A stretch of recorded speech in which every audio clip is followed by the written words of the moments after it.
As the days turned into nights, Emily, the youngest of the Thompsons, found it increasingly difficult to sleep. Her room, located at the end of a long, drafty hallway, seemed to amplify every creak and groan of the old house. The silence of the night was often broken by strange whispers, too faint to decipher, yet undeniably there. They seemed to slither from the walls themselves, whispering secrets in a language she couldn't understand.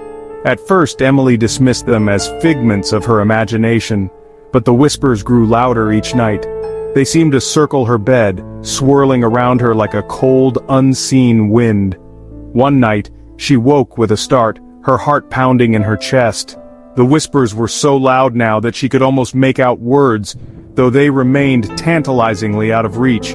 Terror gripped her small frame. She wanted to call out to her parents, but fear froze the words in her throat.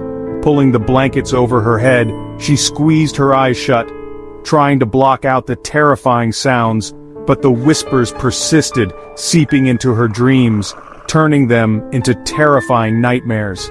The house, it seemed, had secrets it was desperate to share, and Emily was an unwilling audience. Jack, unlike his sister, was a skeptic. He dismissed Emily's whispers as childish fears, a product of her overactive imagination. He refused to believe the house held any real danger, that is, until he started seeing things. They began subtly fleeting glimpses of movement in the periphery of his vision. A flicker of darkness in a well-lit room, a fleeting impression of a figure disappearing around a corner. He would turn, expecting to find a logical explanation, but there was never anything there. As the days passed, the shadows grew bolder. He would catch sight of dark figures lurking at the edge of his vision, only to have them vanish when he turned to face them directly. They seemed to dance just beyond his grasp, toying with him.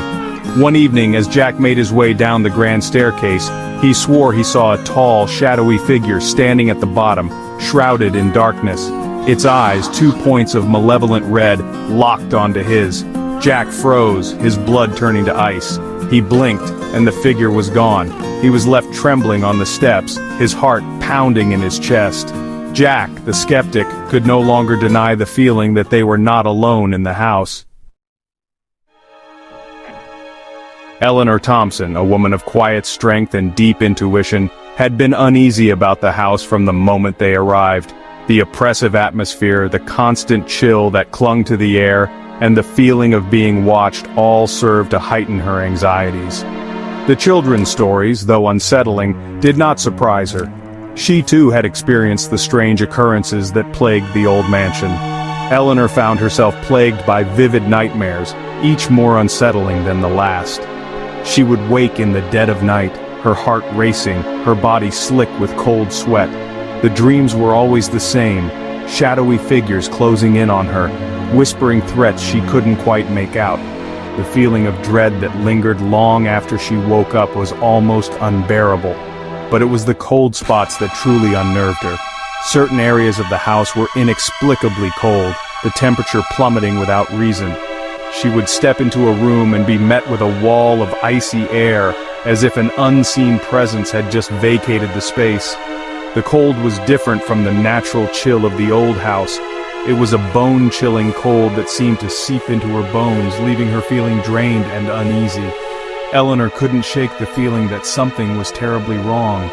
The house, she was convinced, was haunted.